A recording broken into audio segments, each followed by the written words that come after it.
52 is elected. 2 teens shot in Tamaqua Woods.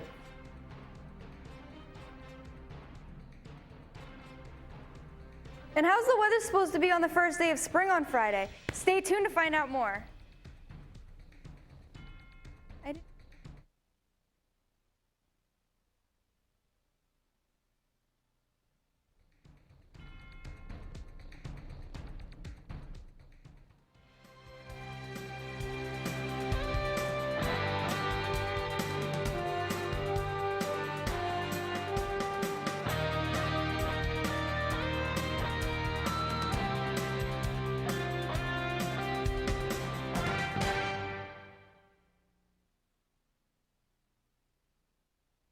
Welcome back to Channel 99 BCTV, your only student-produced live news show, where we bring you up-to-date news, weather, sports, and more.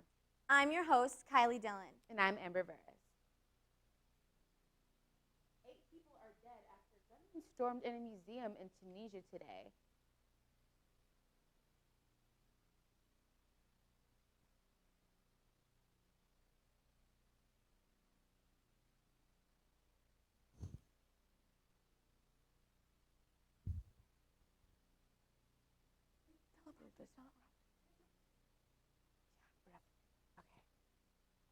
As some reporters say, the number could go up. Tunisia's Interior Ministry says the suspects took hostage at the Bardi Museum in Tunis, and the security forces have surrounded the complex.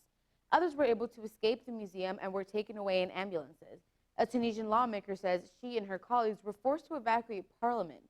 Due to the siege, a government spokesman blamed the incident on what he called Islamists. Officials in eastern Idaho have retrieved the remains of 2,000 snow geese that fell from the sky. The State Department of Fish and Game says the birds appear to have died from avian cholera. Officials are now working to make sure other birds don't pick up the disease.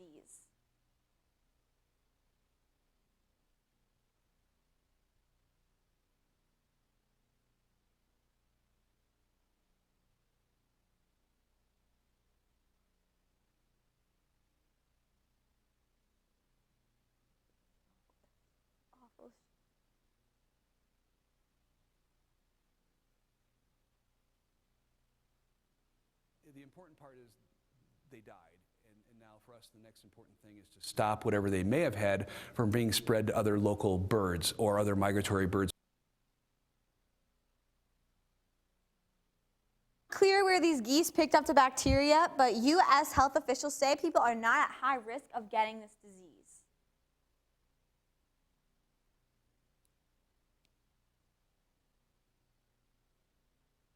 It's official. With nearly 190 inches of snow, Boston's winter is one for the history books.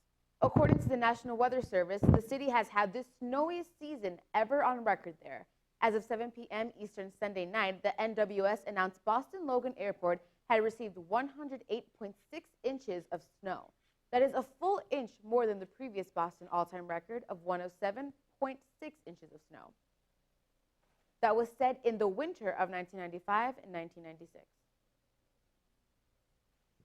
The search for victims of December's Air Asia crash is winding down. Indonesia says Tuesday is the last day that it will have search teams looking for more bodies and wreckage. Families of the many victims who still haven't been found plan to meet with AirAsia officials, and they're expected to ask the airline to continue the search using its own funds. All 162 people on board the plane were killed when it crashed into the Java Sea.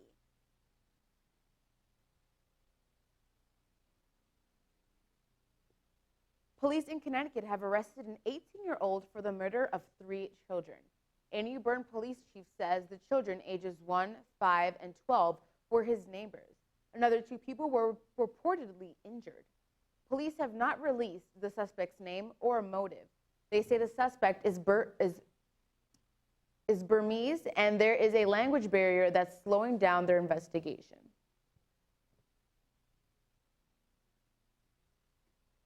Two teens shot in Tamaqua by a 52-year-old unlicensed hunter. The shot hit 2 Tamaqua teenagers with 1 rifle shot during bear season last year. The man finally faces a preliminary hearing on several charges this upcoming week. It is said to be a complete accident. Earlier in the day, Pascoe said he had been target shooting at rocks. The wounded girl says that Pascoe thought he was shooting at an animal when he shot her. He even ran to the kids as they lay on a hillside and used one of their cell phones to call 911. Therefore, kids and adults should always wear bright colors when in the woods. I believe both parties were guilty, but as they say, tell it to the judge.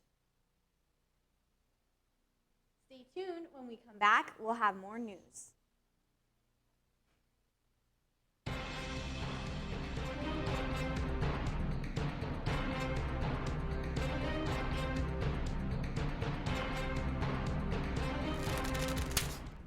Hey, you. Yeah? Do you have a nonprofit sure you or don't want community some? It's organization that needs chamomile. advertising? Yeah. Do you want free Listen, you are extremely terrifying. Just the scariest undead subhuman thing on TV, and I really mean that. But I am worried that you could give my kids nightmares if they see you, so I'm gonna have to block you. So that's it. Oh, and tell the zombies they're blocked too.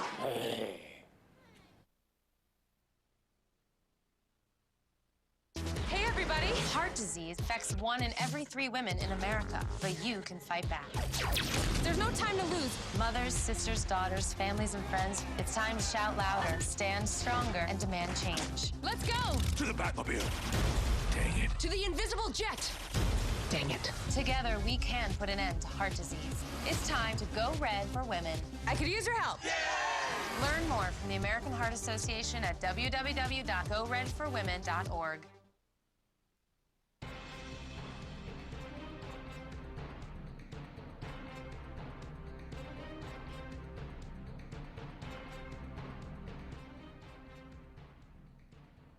Hello, I'm Joe Tag, and Scared you're me not. for a second. I'm back to bring you the latest sports news. First up in the NBA, Oklahoma City Thunder forward Serge Ibaka is out 4 to 6 weeks after having a successful knee surgery on Tuesday. The Thunder general manager says that swelling caused stiffness and limited Ibaka's mobility. I hope that Serge Ibaka makes a full recovery. In the NFL, Greg Hardy has met up with the Dallas Cowboys and is expected to make a decision whether to sign with Dallas or go to Tampa Bay. If Hardy does sign with Dallas, that would be exciting news for Cowboys fans.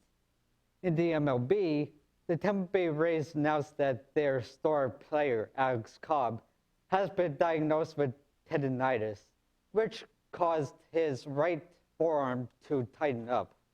Cobb is expected to be out for opening day against the Baltimore Orioles. I want to wish Cobb a full recovery. Now in the WWE, where the current WWE World Champ, Brock Lesnar, is expected to sign a new deal with the WWE once his current contract expires. I hope that he does sign the new deal and stays with the company. Well, I'm done for today. Let's go to Shane Jordan with today's highlights and plays. Shane. All right. Hey guys, what's up? It's Shane Jordan from Channel 99 Sports, and today we're going to start with some NBA news. Dwight Howard's still not in the lineup for the Rockets, but he is scheduled to come back in 10 to 12 days as his teammates continue to play well in his absence, holding down the 4th spot in the Western Conference playoff race. Final seconds of the third quarter, 78-74 Magic. Corey Brewer gives it up to Josh Smith. He calmly steps into the three-pointer, banking it off the glass as the horn sounds to end the quarter, cutting the Magic lead down to 1. 78-77 Magic. 82-81 Orlando. Josh Smith from the Rockets passes to Trevor Ariza. He uses Josh Smith's screen to drain the three-pointer to put Houston back in the lead. Ariza added 17 points. 84-82 Rockets. The Rockets defense picked up. Terrence Jones gets the deflection. Patrick Beverly gets the loose ball to start the break. He passes ahead to Josh Smith. He throws it down with one-hand flush. Smith added 17 points. Score 86-82 Houston. The Rockets, Houston, pushing the tempo. Beverly passes over to streaking Corey Brewer. Brewer attacks the rim for the nice finger roll. Brewer added 13 points off of the bench. Score 89-84 Houston. 102-92 was the Final score, the MVP candidate James Harden struggled for most of the night, but he knocks down his finish, the three-pointer, to put up the final stamp on the game for the Rockets as they used a big run in the fourth quarter to break open a close game. 105-92 Rockets. Now we're going to move on to some other NBA action, some more games. Houston, they would end up winning that game. Balanced scoring attack with 6 players in double figures to get the victory. The Rockets went on a 13-0 run, powered by 3 points to make it to 107-92 with less than 13 minutes remaining. Now we're going to move on. We're going to go some San Antonio Spurs clips for the game. And they were taking on the New York Knicks last night. They were winning by... The Spurs arrive in New York with winners of 7 of 8 games last night. Manu Ginobili had a great game, putting a lot of points down for them. And the Spurs would end up winning that game by a large margin after a double overtime thriller last night in New York. So now we're going to move on to the play of the day.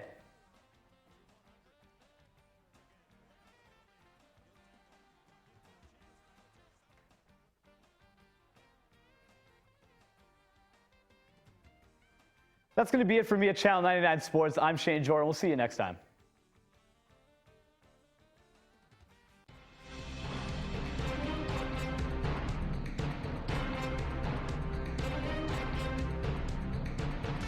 All right, you ready for some baseball trivia? Let's do it. What year produced the most no-hit games in the big leagues? 7 no-hitters in 1990. Wow, that's right. Now a question that's not trivial. How many children will witness bullying this year? Huh. The answer? 3 out of 4. 75%? That's Wow. right. How many of them will say something? Kids want to help, but don't know how. Teach them how to stop bullying and be more than a bystander at stopbullying.gov.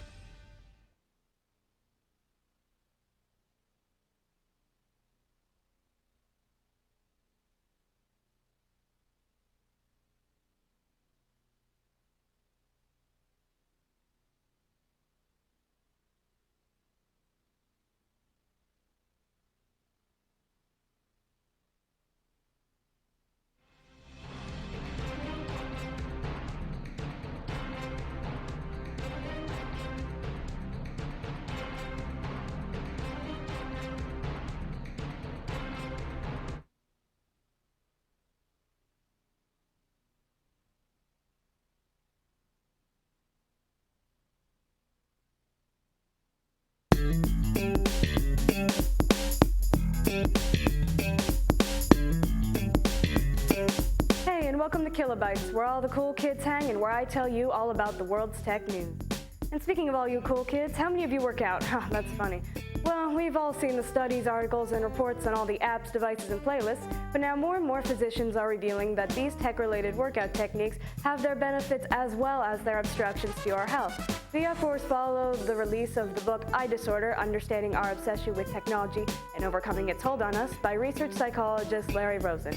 According to the author, constantly checking your stats will create anxiety, and that making your workout public on social media will actually discourage you from your goal if people aren't paying as much attention or giving you as many likes as you may want, all of which being detrimental to your health.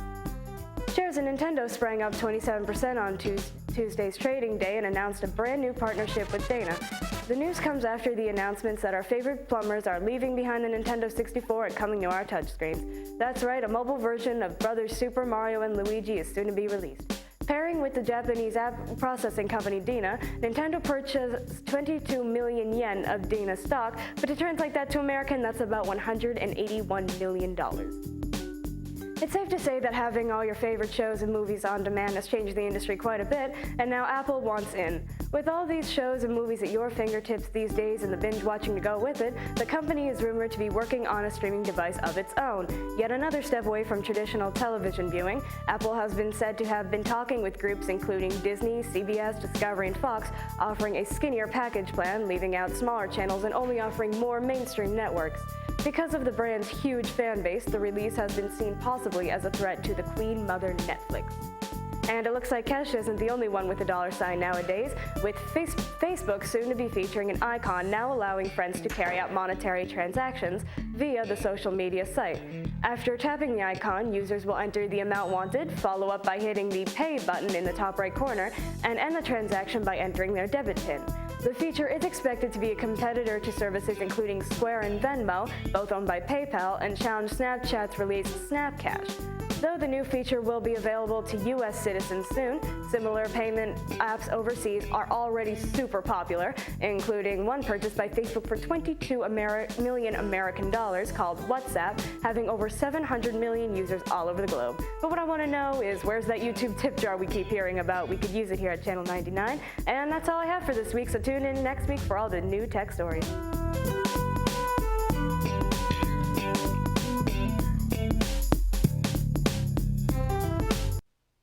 Hey guys, I'm Jordan Marshalik with your Channel 99 weather. First, let's start off looking at some storms coming our way. Not too much happening near us, but down in the south you can see that there are some light rainstorms coming in. And up here near North Dakota and Minnesota, you could see light snow showers. But if you look over here near New York, you could see where there are light snowstorms coming in towards us. On the temperatures, you can see that it's staying around 30s and 40s for the days and going down towards 20s at night. Now more down in Florida, it's about 70s, and that's where I'd rather be. The current conditions of today are 35 for a high and 20 degrees for a low. The next 7 days are going to look like 30s and 40s for most of the week. Mostly clouds and wind. The first day of spring though, which is Friday, guess what we're calling for? The one thing none of us want, snow. But after that, temperatures are supposed to go up for the weekend and sun will be out. Take a look at the rest of the week and I'll see you next time with weather.